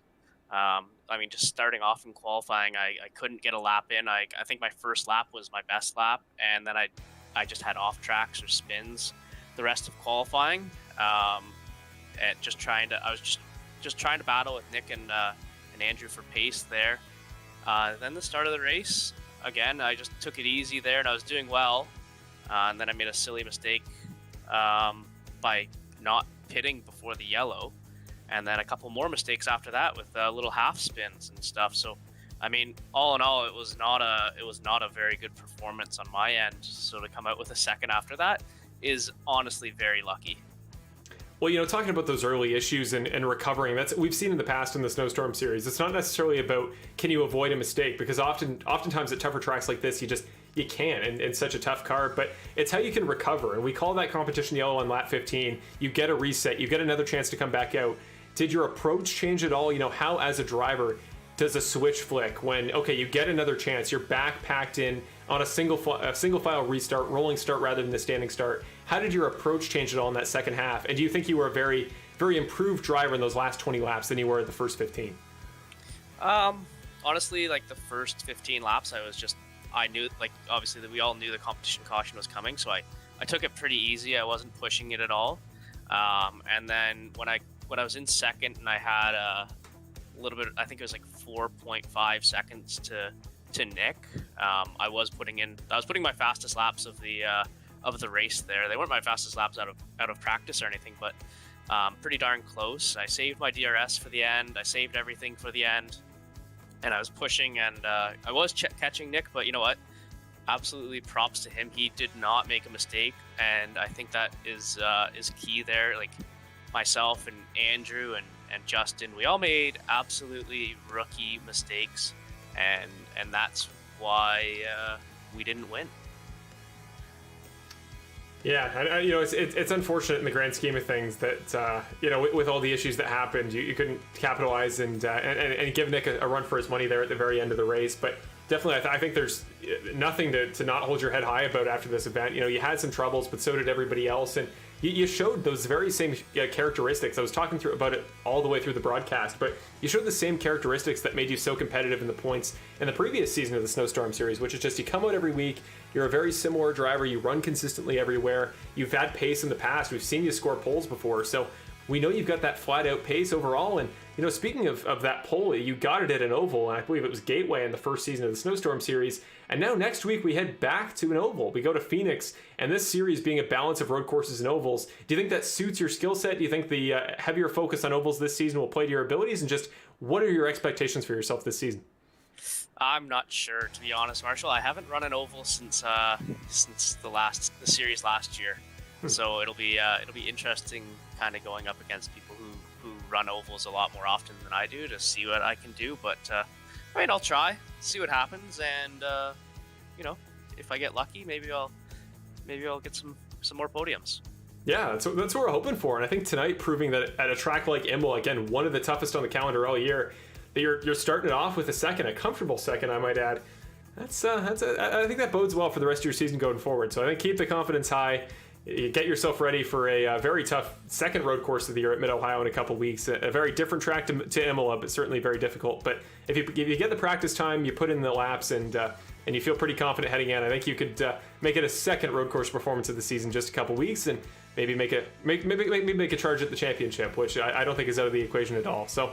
Well, it was a great performance for you tonight, Tim, and you've been in the broadcast booth before. You know how this works at the very end. If you got anybody at home you want to shout out, friends, family, got any sponsors you want to mention, now's your time to do so. I'd just like to thank you for putting the series on and all the sponsors that you have, especially Canadian Mini Indy. I think that's how most of us all kind of get started in motorsports. So it's absolutely a great place to get your start in karting.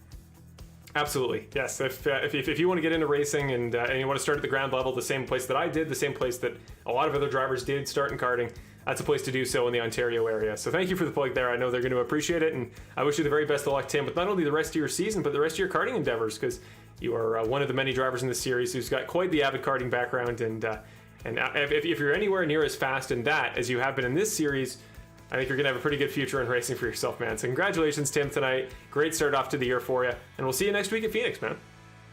Thanks, Marshall. We'll see you next week. There you go. So that'll cap off your first interview of the season with our second place finisher, Mr. Tim Salvatore. It's a great race for him overall. Kind of downplayed it a little bit, but I appreciate that. That humble approach to racing and saying, I can get better, I can improve next week, and that's what we want to see.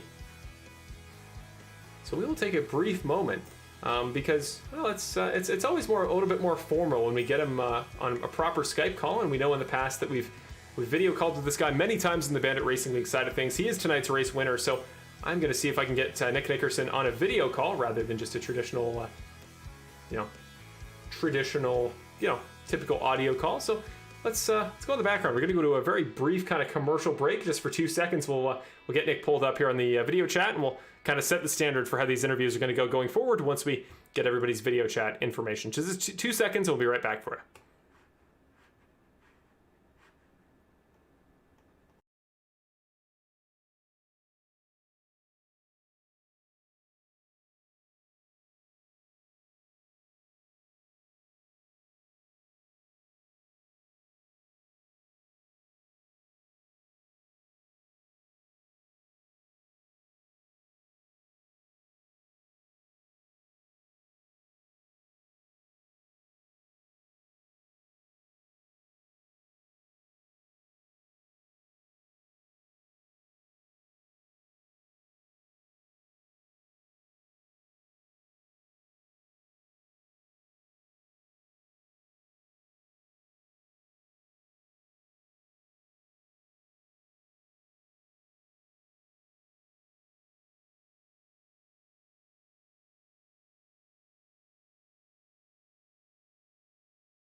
Okay, well, the attempt to get a proper, face-to-face video interview is not working at the moment. There's some tech stuff going on in the background, but that'll be the new standard in the coming weeks. So we'll get a proper thing set up for that, and we'll make all of our interviews, or at least anybody willing to participate, proper video calls going forward. But I'll get his graphic ready to go. But Nick Nickerson is in the broadcast booth. Your race winner tonight, the first ever debut winner in the Snowstorm Open Wheel Racing Series. First guy to ever win his very first race, and you do it tonight, Nick, at Imola. First of all, congratulations, and just how does it feel? You come into a new series, you try a new car, you've always been a road course guy in the stock car side of things, but you do it in the open wheel racing cars, and you get it started on a high note. What's the feeling right now, Nick?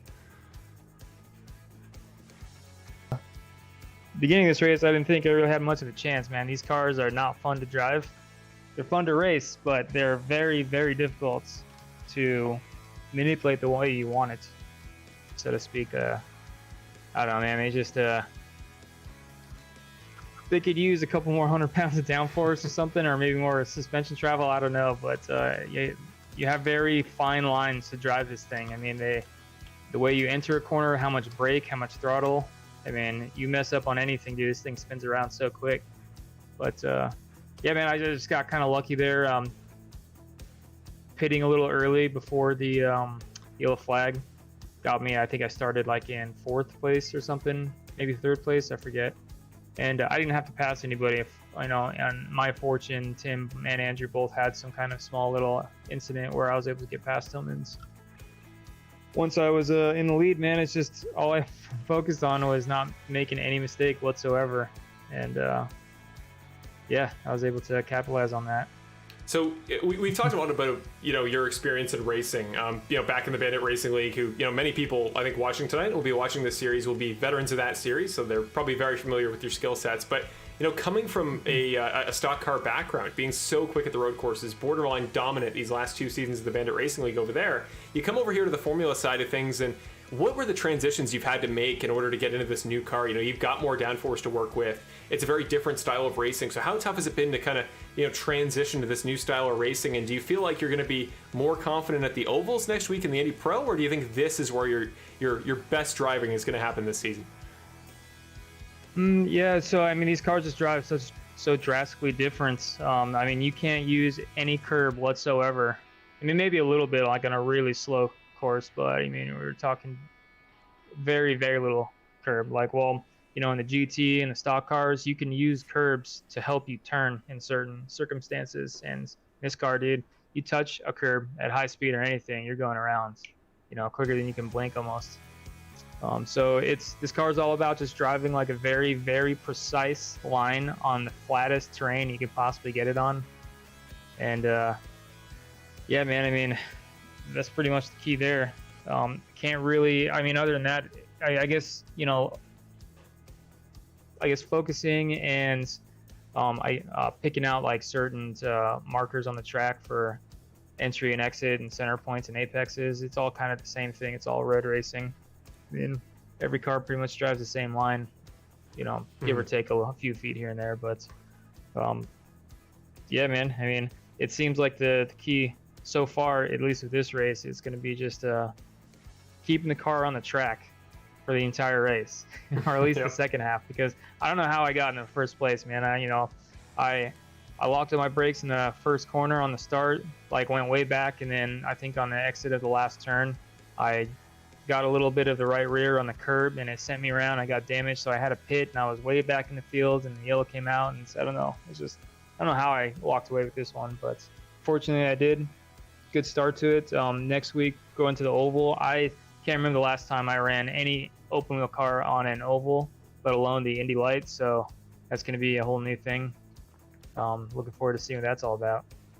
Awesome. I just hope that you're as excited about the series as I am, and I know a lot of the guys coming back are. And just I'm going to be so curious to see that. I knew you had this raw pace, the poise to keep a car on track better than anybody else in tonight's event, but.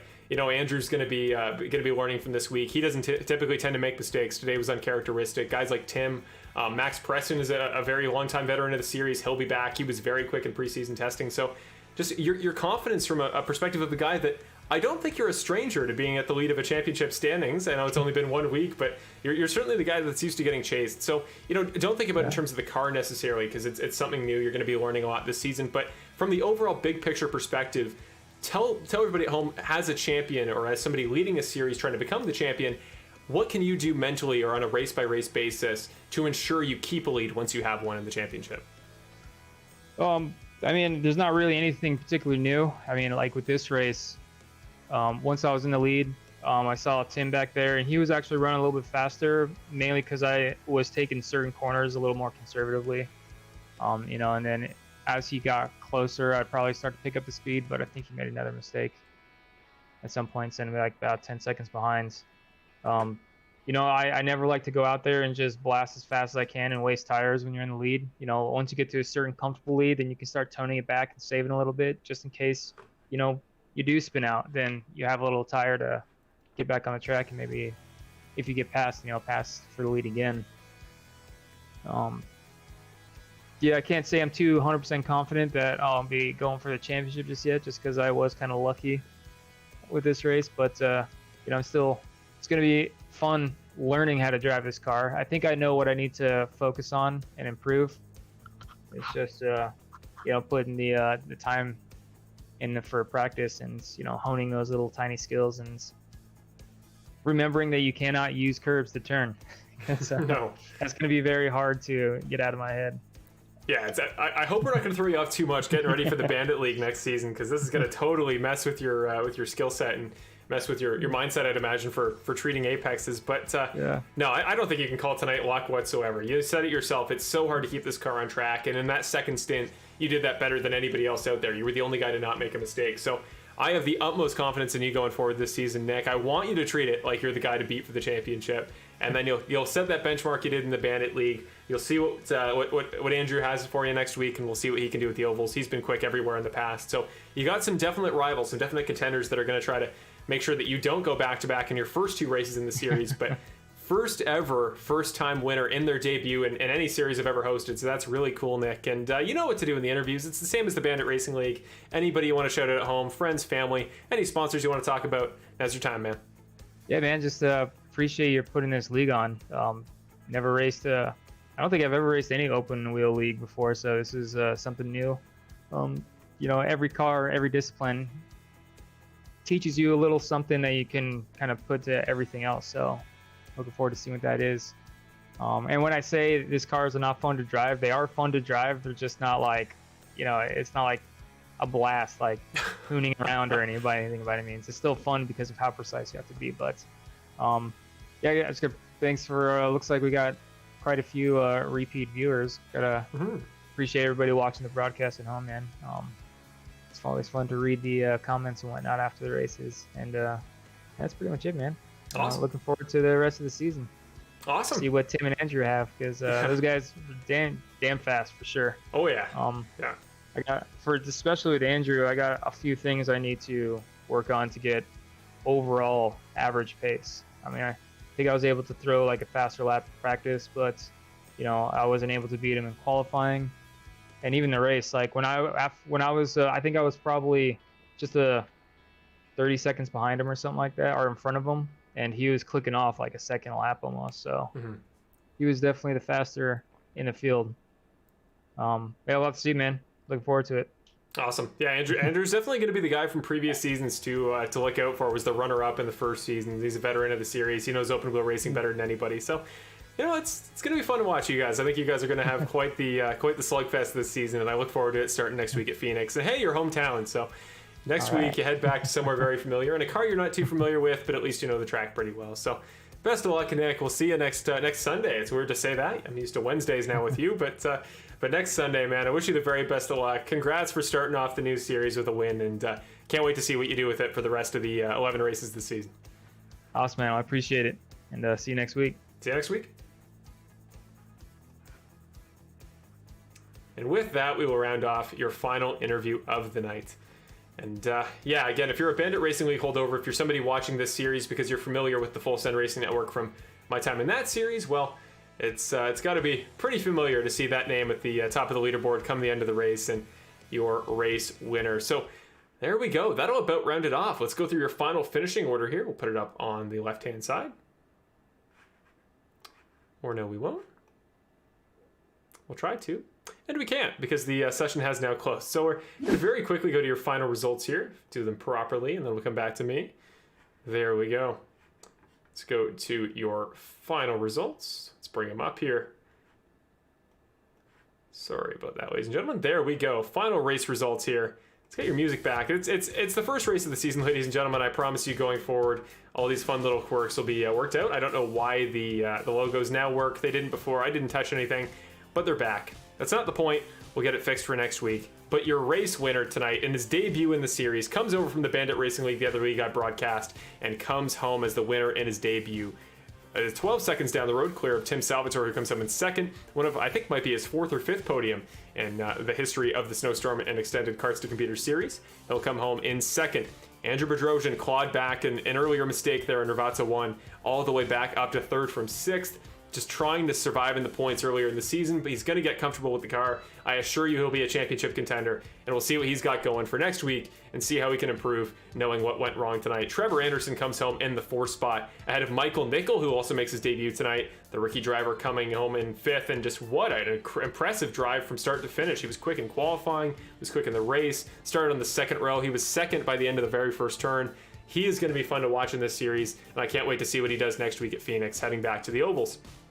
Rich Foligno will come home in sixth, another veteran of the series, just ahead of another rookie, Christopher Mitchell. Some of those rookie drivers having a lot of success tonight, beating some of the veterans. Christopher Mitchell was one of them. He'll come home in seventh in that 94.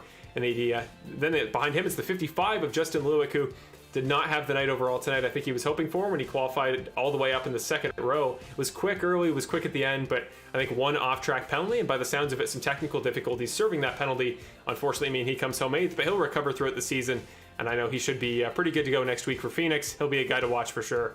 David Lakey comes home in the ninth spot, making his debut. Another Bandit Racing League guy similar to Nick and Brett Guzik. He finishes ninth tonight. A good debut for him. He looked solid there, looked consistent there by the end, and that's what I want to see from guys starting the series. If you can be consistent and solid, just make lap times, you're going to be good to go in this series going forward. So best of luck to David in the future, and we'll see what he can do next week at Phoenix, back to the Ovals, but might be a little bit more familiar with that sort of discipline, that side of things.